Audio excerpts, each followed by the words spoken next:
कभी सोचा है कि जब हम कह रहे होते हैं जब मैं ज्यादा एक्सरसाइज करता हूँ मेरा वेट कम होता है, या फिर जब पेट्रोल के दाम बढ़ते हैं लोग गाड़ी कम चलाते हैं, हम एक्चुअली में एक स्टैटिस्टिकल रिलेशनशिप को डिस्क्राइब कर रहे होते हैं। तो आज हम बात करेंगे कोवेरिएंस और कोरिलेशन की, जो हमें ये बताते हैं कि कैसे दो चीजें एक दूसरे से रिलेटेड हैं और कितना क्लोजली रिलेटेड है। कोवेरिएंस और कोरिलेशन हमें सिर्फ ये नहीं बताते कि रिलेशनशिप है, बल्कि ये भी दिखाते हैं कि वो पॉजिटिव है या नेगेटिव और कितना स्ट्रॉन्ग या वीक है। वीडियो के एंड तक आप समझ जाओगे कोवेरिएंस का मतलब क्या होता है, कोरिलेशन कोएफिशिएंट क्या होता है और कैसे कैलकुलेट करते हैं, कैसे इन दोनों से आप रियल वर्ल्ड में ट्रेंड्स को बेटर समझ सकते हो। तो चलो शुरू करते हैं।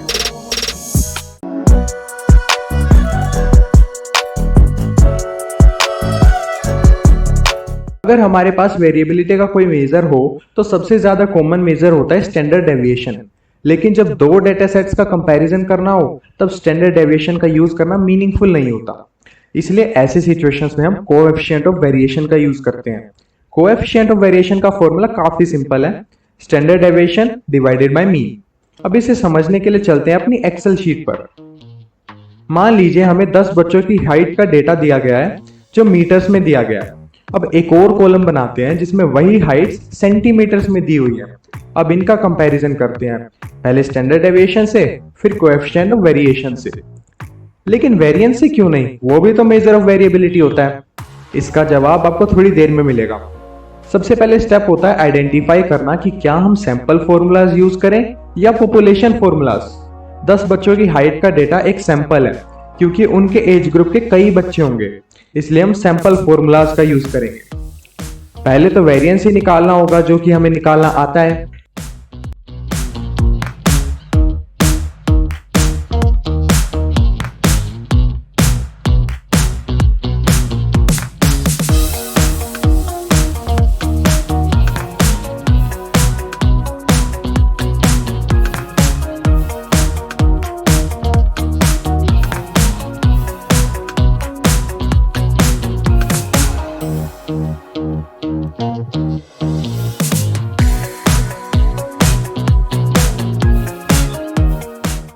ये आएगा 0.003 मीटर स्क्वायर और 32.67 सेंटीमीटर स्क्वायर। अब इनका स्टैंडर्ड डेविएशन निकालते हैं, वो आएगा 0.057 मीटर और 5.715 सेंटीमीटर। हमारा जो वेरिएंस आया है उसमें यूनिट स्क्वायर में है और इसलिए ही हम इसे एस स्क्वायर से डिनोट करते हैं सैंपल में और सिग्मा स्क्वायर से डिनोट करते हैं पॉपुलेशन में। वेरिएंस को इंटरप्रेट करना मुश्किल होता है क्योंकि इसकी यूनिट स्क्वायर में होती है। स्टैंडर्ड डेविएशन को प्रेफर इसलिए किया जाता है क्योंकि ये डायरेक्ट इंटरप्रिटेशन के लिए ज्यादा यूजफुल होता है। अब हम कोएफिशिएंट ऑफ वेरिएशन निकालते हैं और देखने वाली बात यह है कि चाहे हाइट्स मीटर में हो या सेंटीमीटर्स में, कोएफिशिएंट ऑफ वेरिएशन सेम आता है, क्योंकि फॉर्मूला यूनिट्स पर डिपेंडेंट नहीं होता। इसकी खुद की भी कोई यूनिट नहीं होती। ये स्टैंडर्ड डेविएशन और मीन को डिवाइड करके आता है, जिनकी यूनिट सेम होती हैं, और डिवीजन में दोनों क्वांटिटीज की अगर यूनिट सेम हो तो रिजल्टेंट की कोई यूनिट नहीं होती है। मैथ्स बैकग्राउंड वालों को ये बात पता होगी पहले से। ये काफी इंपॉर्टेंट ऑब्जर्वेशन है जो कोएफिशिएंट ऑफ वेरिएशन को कंपैरिजन के लिए परफेक्ट बनाता है। अब हमारा मेजर्स ऑफ वेरिएबिलिटी भी हो चुके हैं और बारी है measures of relationship between variables की, कोवेरिएंस और लीनियर कोरिलेशन कोएफिशिएंट। हमने शुरुआत में बात की थी कि जब एक्सरसाइज ज्यादा होती है तो वेट कम होता है। इस तरह के रिलेशनशिप को क्वांटिफाई करने के लिए हम कोवेरिएंस का यूज करते हैं। इसे भी एक्सेल शीट पर समझते हैं। ये हमारे पास 5 ऑब्जर्वेशंस हैं जिसमें एक्सरसाइज के आवर्स लिखे हैं और वेट लिखा हुआ है। इसको प्लॉट करके देखते हैं। एक्स एक्सिस पर होंगे हमारे आवर्स और वाई एक्सिस पर वेट। इसमें एक रिलेशन काफी ऑब्जर्वेबल है कि जैसे आवर्स इंक्रीज कर रहे हैं वेट डिक्रीज कर रहा है। इसे हम अभी कोवेरिएंस से कैसे ऑब्जर्व करते हैं वो देखेंगे। कोवेरिएंस के भी 2 फॉर्मूलाज होते हैं, एक सैंपल के लिए और दूसरा पॉपुलेशन के लिए। एक्स और वाई हमारे 2 वेरिएबल्स होते हैं। एस एक्स वाई होता है सैंपल कोवेरिएंस के लिए और सिग्मा एक्स वाई होता है पॉपुलेशन कोवेरिएंस के लिए। और एक इंपॉर्टेंट बात, कोवेरिएंस की वैल्यू पॉजिटिव, नेगेटिव और 0 भी हो सकती है। तो अब हम निकालते हैं अपने डेटा का कोवेरिएंस और कोरिलेशन। कोवेरिएंस निकालने के लिए हमें सबसे पहले मीन निकालना होगा। तो हम एक्सरसाइज का मीन निकालते हैं, एक्सरसाइज मीन, ये हमारा 2.6 आ गया है, और वेट का मीन निकालते हैं हम, वेट मीन 68.8 आ गया। अब इस मीन को सारी वैल्यूज से सब्ट्रैक्ट करना है, ये हम इस कॉलम में लिखते हैं और हमारे यहाँ पे सबका सब्ट्रैक्शन आ गया है हमारे एक्सरसाइज के लिए।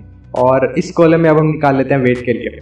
और अब हमें इन दोनों का जो डिफरेंस है इसका प्रोडक्ट लेना है। इसका प्रोडक्ट ले लिया है और क्योंकि फॉर्मूला में समेशन था, अब हमें इस प्रोडक्ट का सम लेना होगा जो कि -9.9 आ गया है। अब कोवेरियंस निकालना सिंपल है। अब इस प्रोडक्ट को डिवाइड करना है हमें नंबर ऑफ ऑब्जर्वेशंस -1 से। 5 ऑब्जर्वेशन है इसलिए हम 5 - 1 4 से डिवाइड कर देंगे और हमारा कोवेरियंस आ गया है। अब हमारा कोवेरियंस नेगेटिव आया है। अब इसे इंटरप्रेट कैसे करते हैं? अगर कोवेरियंस की वैल्यू पॉजिटिव आए तो मतलब दोनों वेरिएबल साथ में मूव करते हैं।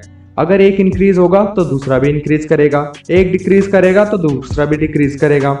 फॉर एग्जाम्पल, घर का प्राइस उतना ही ज्यादा होता है जितना उसका एरिया। जितना बड़ा घर उतना ज्यादा प्राइस और छोटे घर का कम प्राइस। नेगेटिव कोवेरियंस दिखाता है दोनों वेरिएबल्स ऑपोजिट डायरेक्शन में मूव करते हैं। एक इंक्रीज करेगा तो दूसरा डिक्रीज करेगा एंड वाइस वर्सा।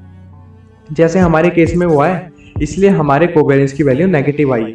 और जीरो कोवेरियंस का मतलब है कि दोनों वेरिएबल्स इंडिपेंडेंट हैं, यानी वो एक दूसरे पर डिपेंड ही नहीं करते हैं। कोवेरियंस की एक लिमिटेशन है, इसकी वैल्यूज कभी नॉर्मल हो सकती है लाइक 4, 6, 12 एक्सेट्रा। बहुत बड़ी भी हो सकती है लाखों में, और इवन इतनी छोटी हो सकती है 0.00000123, और उन्हें इंटरप्रेट करना मुश्किल होता है। इस प्रॉब्लम का सॉल्यूशन होता है कोरिलेशन कोएफिशिएंट। कोरिलेशन कोएफिशिएंट का फॉर्मूला सिंपल है। कोवेरियंस को डिवाइड करते हैं x और y की स्टैंडर्ड डेविएशन के प्रोडक्ट से। ये फॉर्मूला सैंपल और पॉपुलेशन दोनों के लिए सेम रहता है।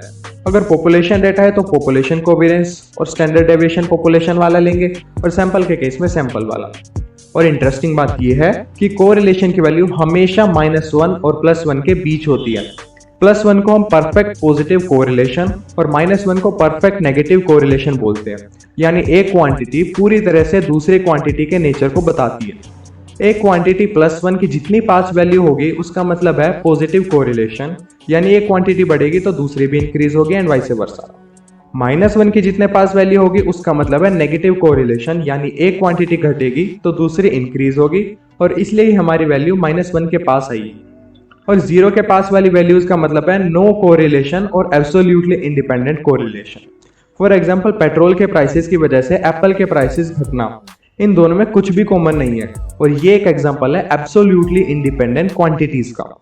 और एक इंपॉर्टेंट ऑब्जर्वेशन कि correlation of x and y same होता है correlation of y and x के।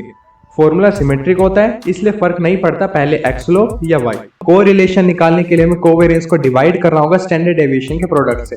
वैसे तो स्टैंडर्ड डेविएशन निकालने के लिए हमें वेरिएंस निकालना पड़ेगा, वेरिएंस के लिए मीन निकालना पड़ेगा, और भी बहुत चीजें हैं। लेकिन हमारे पास एमएस एक्सेल में एक डायरेक्ट फॉर्मूला होता है स्टैंडर्ड डेविएशन के लिए, STDEV।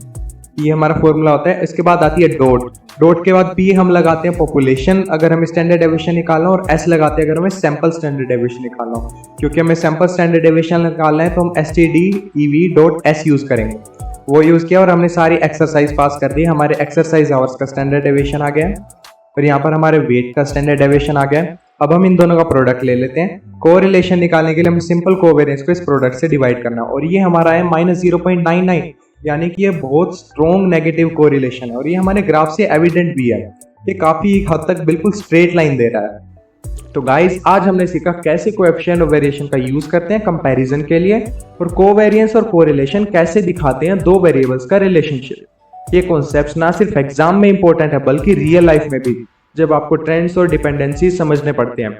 और अगर अभी तक सब्सक्राइब नहीं किया तो सब्सक्राइब कर लो, बेल आइकन प्रेस कर लो। वीडियो लाइक करने के साथ साथ अपने फ्रेंड्स को भी शेयर करना ताकि उनकी भी हेल्प हो सके।